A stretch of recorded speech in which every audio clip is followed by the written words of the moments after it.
आज के इस वीडियो में हम जानेंगे कि धनतेरस की पूजा कैसे करते हैं। धनतेरस की पूजा सायंकाल के समय में की जाती है। धनतेरस की पूजा करने से पहले आप स्नान आदि कर स्वच्छ वस्त्र धारण कर ले एवं पूर्व या उत्तर दिशा की तरफ मुंह करके बैठ जाए एवं जिस जगह पर आपको पूजा करनी है उसे गंगा जल से शुद्ध कर ले। इसके बाद एक चौकी रखें एवं उसके ऊपर लाल रंग का वस्त्र बिछाए। इसके साथ ही चावलों का आसन प्रदान करते हुए भगवान कुबेर की प्रतिमा को वहां पर स्थापित करें। यदि आपके पास प्रतिमा नहीं है तो आप सुपारी पर मोली लपेटकर भगवान का निर्माण कर सकती हैं एवं उनका पूजन कर सकती हैं। इसके साथ ही हम भगवान गणेश जी और माता लक्ष्मी को चावलों का आसन प्रदान करते हुए स्थापित करेंगे। साथ ही चावलों का आसन देते हुए हम भगवान धन्वंतरी की भी स्थापना करेंगे। हमने भगवान धन्वंतरी को सुपारी से निर्मित किया है। इसके साथ ही हम दीपक को भी आसन प्रदान करते हुए दीपक की स्थापना करेंगे एवं दीप प्रज्वलित करें। दीपक को आसन अवश्य ही प्रदान करना चाहिए। आप चाहे तो स्वास्तिक बना सकते हैं या फिर आप चावलों का सामान्य आसन प्रदान कर सकते हैं। माता लक्ष्मी की पूजा में इत्र का बहुत ही महत्व है, इसलिए इस दिन हम सभी को इत्र अर्पित करेंगे। इत्र अर्पित करने के बाद हम सभी की रोली कुमकुम की सहायता से पूजन करेंगे एवं इसके साथ ही हम सभी को चावल भी अर्पित करेंगे। चावल लगाए बिना तिलक को अधूरा माना जाता है, इसलिए तिलक लगाते समय चावल अवश्य ही लगाए। धनतेरस के दिन आपने जो भी सोना या चांदी की वस्तुएं खरीदी हैं उन्हें पूजा में रखें। यदि संभव हो अपने सभी गहने पूजा में रखें। यदि संभव नहीं हो तो आपने जो नई वस्तुएं खरीदी हैं उनको पूजा में रखें और उनका भी विधिवत पूजन करें। इसके साथ ही धनतेरस के दिन नए बर्तनों को खरीदना बहुत अच्छा माना जाता है। यदि संभव हो तो आप इस दिन कलश को अवश्य ही घर में लेकर आए एवं साथ ही जब भी हम बर्तनों को खरीद कर लाते हैं तो उनमें कुछ पतासे, खीर या कुछ अन्य मिष्ठान अवश्य ही रख कर लाते हैं। बर्तनों को कभी भी खाली घर के अंदर नहीं लाना चाहिए। इसके बाद फिर हम अपने नए बर्तनों का पूजन करेंगे एवं इस दिन नमक खरीदा है उसका पूजन करेंगे।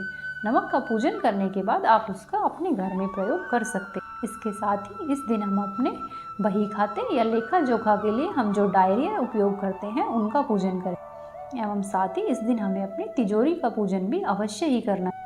ऐसा कहा जाता है कि इस दिन जो वस्तुएं हम घर में लाते हैं उसकी 13 गुना तक वृद्धि। इसके बाद हम सभी को पुष्प अर्पित करें।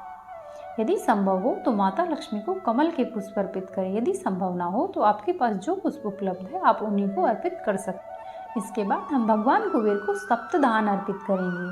आपके पास जो भी अपने घर में उपलब्ध है आप उन सप्तधान का उपयोग पूजा में कर सकते हैं, जैसे कि चावल, गेहूँ, जौ, तिल, मूंगफली, चने। आपके पास जो धान उपलब्ध हो आप उनका उपयोग कर सकते हैं। एवं भगवान धन्वंतरी को हम इस दिन औषधियाँ अर्पित करेंगे। भगवान धन्वंतरी को देवताओं का वैद्य भी कहा जाता है। आपके पास जो भी औषधियाँ उपलब्ध हो आप उनका इस दिन पूजन करें और भगवान को अर्पित करें, जैसे कि लौंग, इलायची, दालचीनी, तेजपत्ता, आंवला, हल्दी, मेथी, जीरा, तुलसी के पत्ते या फिर नीम के पत्ते, पपीते के पत्ते। आपके पास जो भी उपलब्ध हो अपने घर में आप उनका प्रयोग पूजा में अवश्य ही करें। इसके बाद हम भगवान को दक्षिणा अर्पित करेंगे। पूजा करने के बाद हमें दक्षिणा अवश्य ही अर्पित करनी चाहिए एवं इसके साथ ही हम सभी को ऋतुफल अर्पित करेंगे। आपके पास जो भी ऋतुफल उपलब्ध हो उन्हें अवश्य ही अर्पित। धनतेरस के दिन धनिये को घर में लाना बहुत ही शुभ माना गया है।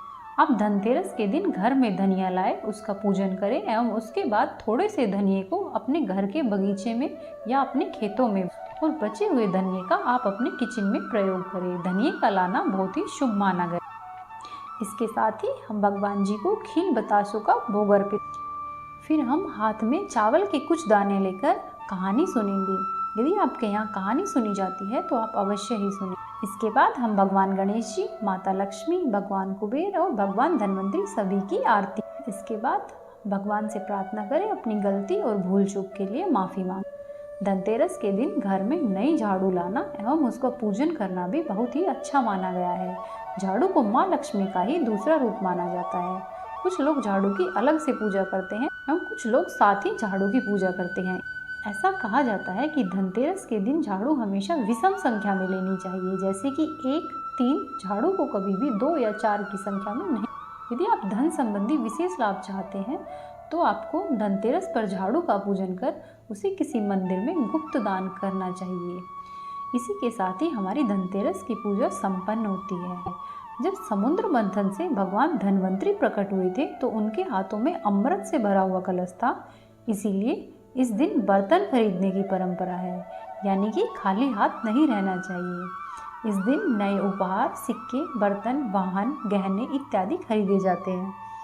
धनतेरस के दिन पीतल और चांदी के बर्तन विशेष रूप से खरीदे जाते हैं। यदि आप चांदी के बर्तन खरीद रहे हैं तो इन्हीं बर्तनों में भगवान को भोग लगाएं, यह बहुत ही अच्छा होगा। यदि आपको हमारी आज की वीडियो पसंद आई तो हमारे चैनल को सब्सक्राइब करें, वीडियो को लाइक करें और अपने दोस्तों के साथ शेयर करें।